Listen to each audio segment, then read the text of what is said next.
going to discuss about the nuclear forces. अभी हमने पढ़ा ग्रेविटेशनल फोर्सेस. हम लोग अभी थोड़ा देर के लिए इलेक्ट्रोमैग्नेटिक फोर्सेस को डिस्कस नहीं कर रहे क्योंकि वो बड़ा टॉपिक है. पहले इन दोनों को निपटा ले थोड़ा सा डिस्कशन करके. जो न्यूक्लियर फोर्सेस है वो बेसिकली क्या है, ये शॉर्ट रेंज फोर्सेस है. क्या है ये? Short range forces. Short range forces exist only inside the nucleus. Exist only inside the nucleus. The nucleus. अगर इसको थोड़ा सा समझने की कोशिश करें तो जो सबसे इम्पोर्टेंट बात है समझने के लिए ये है कि आप अगर देखें तो न्यूक्लियस का साइज़ क्या होता है. न्यूक्लियस का साइज जो होता है वो करीब 1/10⁻21 time smaller than the size of atom. ठीक है, एटम के साइज का 1/10⁻21वां हिस्सा न्यूक्लियस होता है. और आप अगर देखें तो न्यूक्लियस के अंदर ही 99.98% ऑफ मासेस एग्जिस्ट करता है.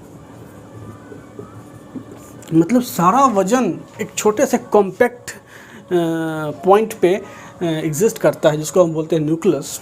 अब न्यूक्लियस के अंदर में होता क्या है, तो न्यूक्लियस के अंदर में न्यूट्रॉन होता है. न्यूट्रॉन होता है और क्या होता है, तो प्रोटॉन होता है.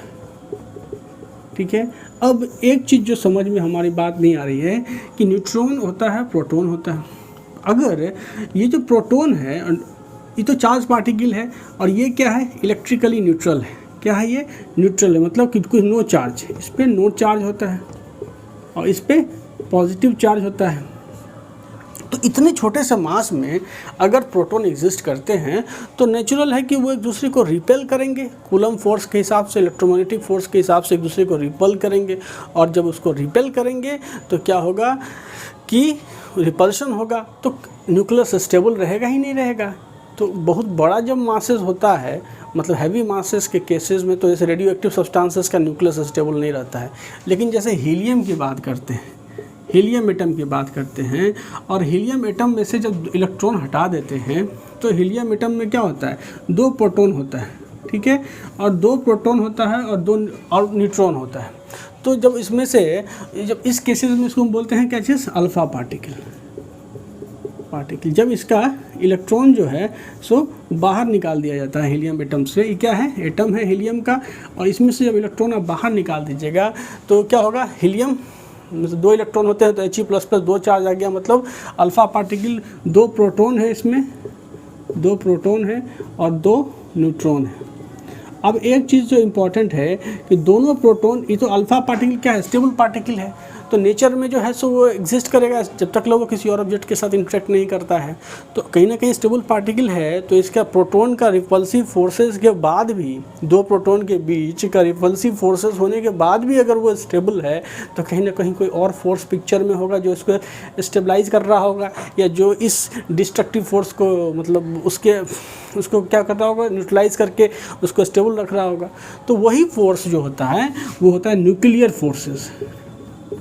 न्यूक्लियर फोर्सेस जो कब पिक्चर में आता है, जब हमारा इंटरेक्टिंग पार्टिकल जो है, इंटरेक्टिंग पार्टिकल क्या होता है, पार्टिकल हमारा प्रोटॉन एंड न्यूट्रॉन होता है, तभी पिक्चर में आता है nuclear forces. When the interacting particles are protons और न्यूट्रॉन्स. और भी बहुत सारे एटम्स के केसेस में आप देखेंगे न्यूक्लियर फोर्सेस के घटना को. तो ये जो न्यूक्लियर फोर्सेस है वो क्या है, इसमें बेसिकली कब पिक्चर में आता है, जब इंटरेक्टिंग पार्टिकल प्रोटॉन्स न्यूट्रॉन्स होता है और न्यूक्लियस को वो स्टेबलाइज करके रखता है. तो ये शॉर्ट रेंज फोर्सेस हैं.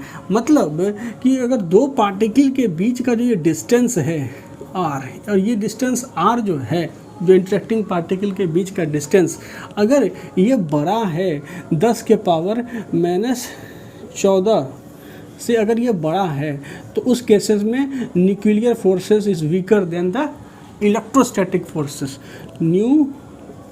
न्यूक्लियर फोर्स क्या होगा, force is, nuclear forces is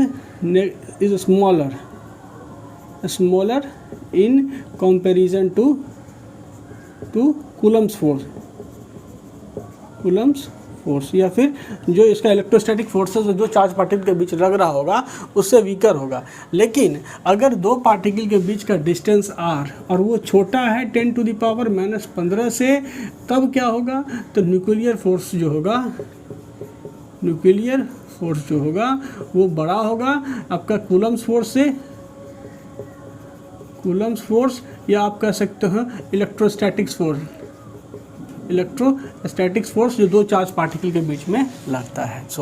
तो ये हो गया आपका न्यूक्लियर फोर्सेस जो है।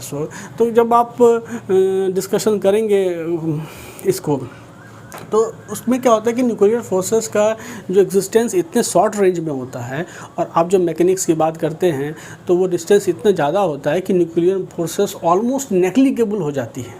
ठीक है, न्यूक्लियर फोर्सेस जो है सो ऑलमोस्ट नेग्लिजिबल हो जाता है।